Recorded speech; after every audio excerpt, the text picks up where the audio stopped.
Hello प्यारे दोस्तों। आज की हमारी एक्सरसाइज 11.4 और जिसके दो क्वेश्चन हमारे बच गए थे, 9th और 10th। तो 9th यहाँ पर क्या है, 27 solid iron sphere each of radius R. मतलब 27 सॉलिड आयरन है जिनका जो रेडियस है वो आर है और सरफेस एरिया एस से डिनोट किया जाता है। इनको मेल्टेड मेल्टेड मतलब पिघलाया जाता है एक स्पेयर में जिसका सरफेस एरिया एच डैश है। तो हमें रेशियो फाइंड करना है, जो नया स्पेयर प्राप्त होगा पिघलाने से उसका हमें क्या करना है, रेडियस फाइंड करना है। तो देखिए बहुत आसान क्वेश्चन है हमारी एक्सरसाइज 11.4 जिसका क्वेश्चन नंबर हमारा 9th है। देखो यहां पर क्या बोला गया है कि स्पेयर है 27 सॉलिड स्पेयर है, इनकी जो संख्या है ना वो 27 है। इसको पिघलाकर मेल्टेड करके एक स्पेयर बनाया जाता है, एक बड़ा स्पेयर बनाया जाता है, ठीक है ना। इसकी जो रेडियस है और सरफेस एरिया दो आपसे यहां पर बोला गया है। तो रेडियस को डिनोट किया गया है यहां पर स्मॉल आर से और सरफेस एरिया को कैपिटल एस से, ठीक है।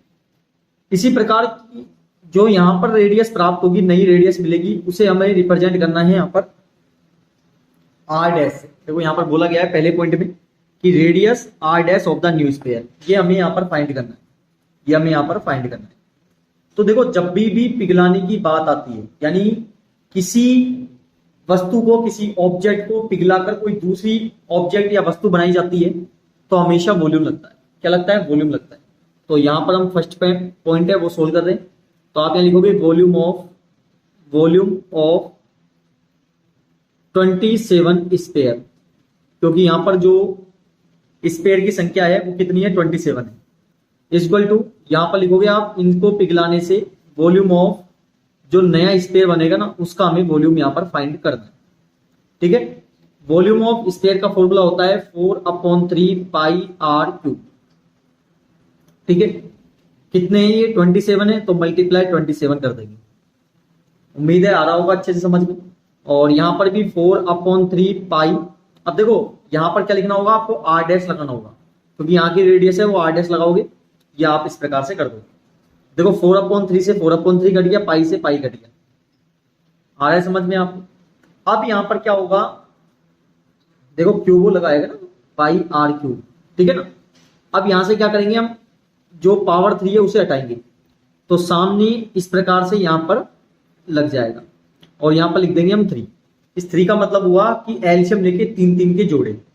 जैसे 27 का आप लोगे तो 3, 9, 3, 3, 3 और 1 इस टाइप से आएगा, ठीक है ना।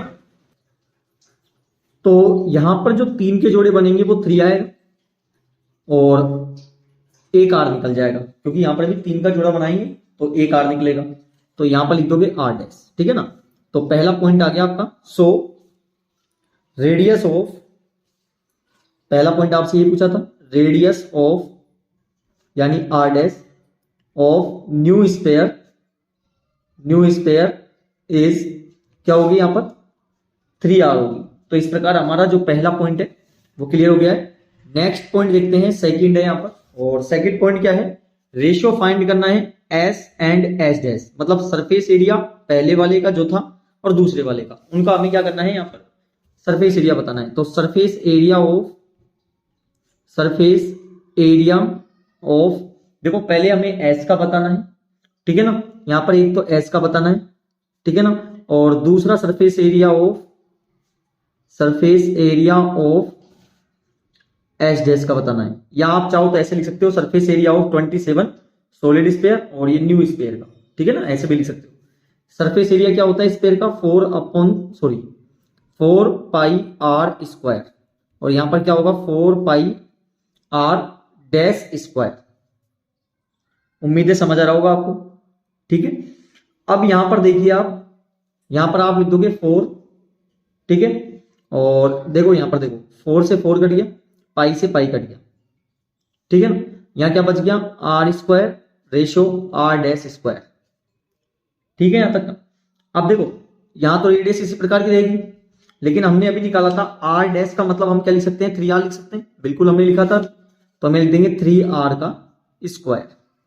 ठीक है, तो r स्क्वायर रेशो 3 का स्क्वायर क्या होता है 9, r स्क्वायर, ये कट गया r स्क्वायर से, तो 1 रेशो क्या आ गया 9 आ गया। तो प्यारे बच्चों हमारा जो 9th क्वेश्चन है वो कंप्लीट पूरी तरह हो गया है। प्यारे बच्चों अब हमारा जो लास्ट क्वेश्चन है 10th है, एक कैप्सूल है जो कि मेडिसिन है, एक capsule of medicine is in shape of sphere, sphere के आकार का है जिसका डायमीटर 3.5 mm दिया हुआ है। तो आपको how much medicine is needed to fill this capsule, मतलब मेडिसिन आपको बताना है कि इसको फिल करने के लिए कितनी जरूरत पड़ेगी इस कैप्सूल को, और mm³ दिया हुआ है, तो वैसे भी वॉल्यूम फाइंड करना है आपको। ठीक है ना, तो यहाँ पर देखिए हमारा क्वेश्चन नंबर 10 है, एक कैप्सूल है, ठीक है ना, इसका जो डायमीटर है वो आपका है 3.5 mm। ठीक है, हमें क्या करना है यहाँ पर इसको फिल करना है, छोटी छोटी मेडिसिन है वो भी स्फीयर के आकार की है, इनसे इसको फिल किया जाता है। ठीक है ना, फिल किया जाता है, तो हमें क्या करना है इसका हमें वॉल्यूम बताना है। ठीक है ना, और जो mm³ में बताना है, तो हम लिखेंगे यहाँ पर volume of capsule, volume of capsule. तो वॉल्यूम ऑफ कैप्सूल, यहाँ पर कैप्सूल किसके आकार का स्फीयर का, तो फॉर्मूला क्या हो जाएगा 4/3 πr³। ठीक है, अब यहाँ पर क्या होगा ध्यान से समझना, यहाँ पर बच्चों मैं एक चीज बता दूं, यदि आपसे यहाँ बोलता कि मेडिसिन जो है ना स्फीयर के आकार की है उनको कितना यहाँ पर इसमें फिल किया जाएगा, तब तो नंबर ऑफ निकालना पड़ता, तब दोनों जैसे आपने 9th क्वेश्चन किया ना वैसे होता, लेकिन यहाँ पर केवल हमें इसका वॉल्यूम ही बताना है, तो हमने इसलिए यहाँ पर कैप्सूल का वॉल्यूम निकालेंगे 4/3 πr³। ठीक है ना, हमें r चाहिए, रेडियस क्या होता है डायमीटर का हाफ होता है ना, तो हम क्या कर देंगे यहाँ से पॉइंट हटा देंगे, 1 डिजिट बाद पॉइंट है, 1 0 नीचे बढ़ा देंगे, तो 4/3 पाई की वैल्यू क्या हो जाएगी 22/7, r कितना है 35/20, पावर 3 है, मतलब 3 टाइम इसको हमें लिखना पड़ेगा।